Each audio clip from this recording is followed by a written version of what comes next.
নমস্কার, আঁকি রঙের খেলা পরিবারে সকল সদস্যকে স্বাগত এবং যারা আমার আজকের ভিডিওটা প্রথম দেখছেন তাদেরকেও সুস্বাগত।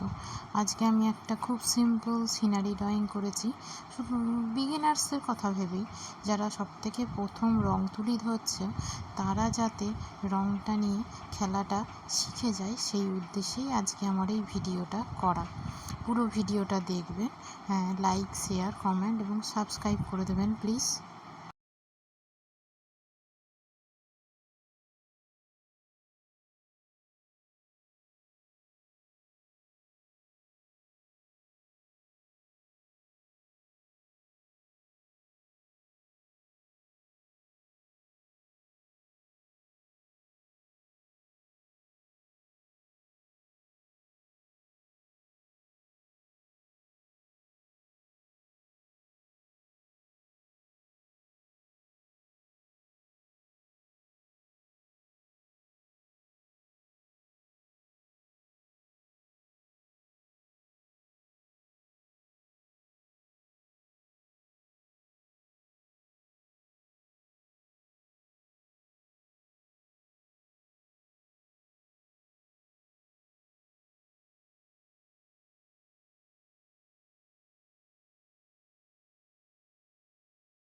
এখানে আমি উইদাউট ফিগারের একটা তুলি দিয়ে রঙের খেলা দেখিয়েছি। এখানে একটা সামান্য সিনারি বলতে পারেন, বাচ্চারাও করতে পারে, আর যারা সব থেকে প্রথম জল রঙের ব্যবহার করছে তাদের মতো করেই করেছি, যাতে তাদের প্রথম হাতের যে রঙের খেলা সেটা যাতে এইরকম গ্রাম্য দৃশ্যের মধ্যে রঙের সাথে রং মেলানোর মাধ্যমে একটা ছবি হয়ে ফুটে ওঠে। সেই উদ্দেশ্যেই আমার এইটা করা। জানি না আপনাদের কতটা ভালো লাগবে, কিন্তু যারা নতুন রং করছে বা রং শিখছে তাদের উদ্দেশ্যেই করা। আপনারাও অবশ্যই দেখবেন এবং যদি আপনাদের মনে হয় আপনাদের পরিবারে যেসব বাচ্চারা আছে যারা রং তুলি নিয়ে এই সদ্য খেলা শুরু করেছে, সেই খেলাটাতে এটা দেখালে উপকার হবে, তাহলে এটা অবশ্যই তাদেরকেও দেখাবেন। হ্যাঁ, আপনার লাইক, শেয়ার, কমেন্ট এবং সাবস্ক্রাইবের অনুরোধ তো রইলই।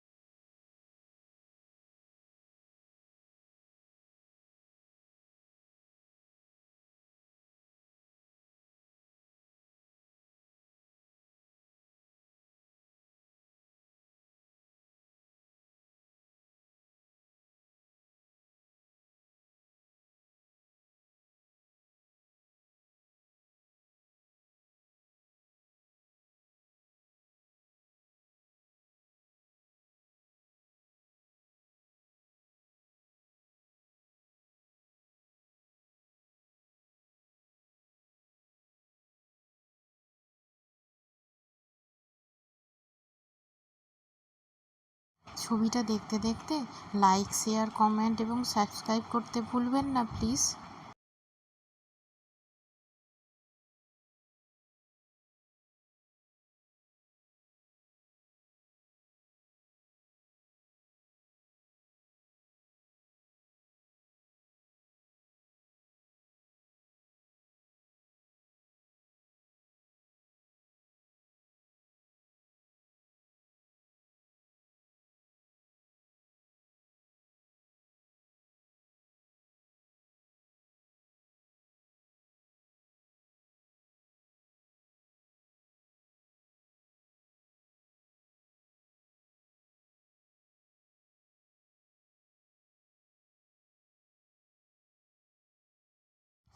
যারা আমার ভিডিওটা দেখছেন তারা লাইক, কমেন্ট, শেয়ার এবং সাবস্ক্রাইব করে দেবেন। এবং আপনাদের বাড়িতে আঁকার বিষয়ে কারোর যদি উৎসাহ থাকে, তার যদি ছবিটা ভালো লাগে, সে রং তুলি নিয়ে এই ছবিটা করতে পারেন।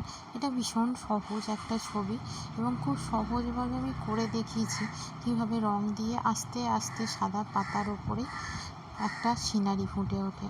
এবং যারা নতুন রং করছে তাদের তো অনেক সময় ভয় লাগে, কারণ দীর্ঘদিন মোম রং করতে করতে তারপরে হট করে জল রং করতে এলে তুলির টান, হাতের টান এগুলো ঠিক প্রথমে আসে না, একটু হযবরল ব্যাপারটা হয়ে যায়। সেই জন্যই আমার এই ছবিটা করা। এবার অনেকে দেখে বলতে পারেন এ তো ভীষণ সিম্পল সাদামাটা একটা ছবি। হ্যাঁ, এটা অবশ্যই একটা সাদামাটা ছবি। হ্যাঁ, খুব যে বড় কোনো ব্যাপার নয়, খুব সিম্পল ব্যাপার। তো বলতে পারেন অনেকেই আমরা তো করে ফেলতেই পারি। হ্যাঁ, অনেকেই আপনারা জানেন, বোঝেন। তবুও আমার যদি এই ভিডিওটা দেখেন, লাইক, শেয়ার এবং কমেন্ট, সাবস্ক্রাইব করে দেন, এতে আমার অন্তত খুব উপকার হয় এবং আমি উৎসাহিত হই।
যারা সদ্য ওয়াটার কালার ব্যবহার করতে শুরু করেছো, তাদের এই সামান্য সামান্য সিনারির ছবিগুলো দিয়েই প্রথমে শুরু করতে হয়। আসলে প্রথম তো হাতের তুলির টান আসতে একটু সময় তো লাগবে, এবং মোম রং এবং জল রঙের মধ্যে অনেকটা ফারাক আছে, দুটোর ইউজটা অনেকটা ডিফারেন্সড আছে। হ্যাঁ, এবার মোম রং করতে করতে কালার কম্বিনেশানটা তো বোঝাই হয়ে যায় যে কোন জায়গায় কোন কালারগুলো দিলে, কোন এটা দিলে ভালো লাগবে দেখতে, কোনটার সঙ্গে কোনটা মিক্স করতে হবে। কিন্তু মোম রং আর জল রঙের মিক্সিং ব্যাপারটা একটু আলাদা। সেই জন্যই আমার এই সামান্য ছবিটা করা। হ্যাঁ, জানি না আপনাদের কেমন লাগছে, কিন্তু আমি তাদের কথা ভেবেই করেছি যারা প্রথম দিকে জলের ব্যবহার, তুলির ব্যবহার, রঙের ব্যবহার করছেন। কারণ ওয়াটার কালারের মধ্যে অনেক মিক্সিংয়ের ব্যাপার থাকে, যেটা আমরা মোম রঙের মধ্যে করি না। মোম রঙে তো মোম রং ধরেই আমরা মিক্সিংটা করে ফেলতে পারি, এতে ছবিটাও খুব সহজে খুব সুন্দর হয়ে যায়। কিন্তু ওয়াটার কালারের ক্ষেত্রে সেটা হয় না। ওয়াটার কালার আমাদের অনেক রকম কালার মিক্সিং করেও অনেক সময় অনেক কালার তৈরি করতে হয়। সেই জিনিসগুলো ধীরে ধীরে আমি আসবো, অবশ্যই তোমাদের দেখাবো। আমি যতটা জানি তোমাদের শেখানোর চেষ্টা করব। দেখো, তোমাদের যদি পছন্দ হয় তাহলে লাইক, শেয়ার, কমেন্ট এবং সাবস্ক্রাইব করে দিও।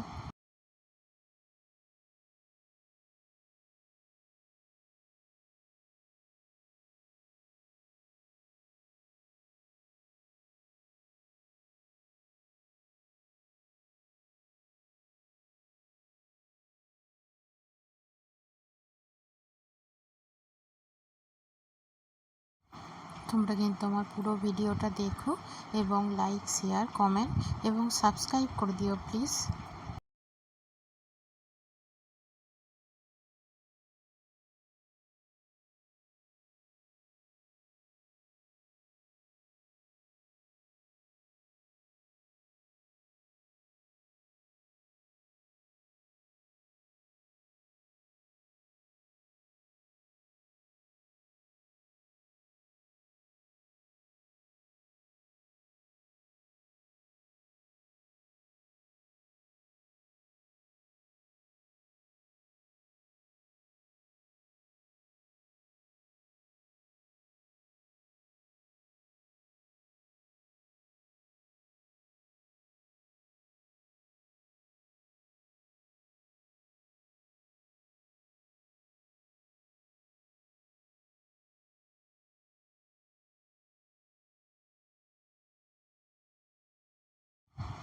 এখানে আমি খুব অল্প রং দিয়ে, জল দিয়ে এবং কালারটাকে কীভাবে ম্যাচড করতে হবে, কীভাবে মিশবে আস্তে আস্তে এটা রং, হ্যাঁ, সেই জিনিসটা দেখানোর চেষ্টা করেছি তোমাদেরকে। তোমাদের মনেই হতে পারে যে সামান্য রং দিয়ে, একটু তুলি দিয়ে, জল দিয়ে করে দিল, তারপরে সেটা পোস্ট করে দিল। হ্যাঁ, আমি এই সামান্য জলের আর রঙের খেলাটাই দেখিয়েছি এখানে। হ্যাঁ, এখানে খুব অল্প রং, খুব অল্প তুলির টান, যতটা পেরেছি। নতুন যারা আসবে তারা দেখে দেখে যদি আমার এই ভিডিওটা দেখে করতে পারে, তাদের কিছু উপকার হয়, ওই জন্যই তাদের জন্য করা। হ্যাঁ, অবশ্যই আমি বারবার নতুনদের কথা বলছি বলে এটা ভেবো না এটা শুধুমাত্র নতুনদের। যারা ড্রয়িং দেখতে ভালোবাসো বা ড্রয়িং করতে ভালোবাসো, এটা তাদের জন্য। আর সকলকে ধন্যবাদ।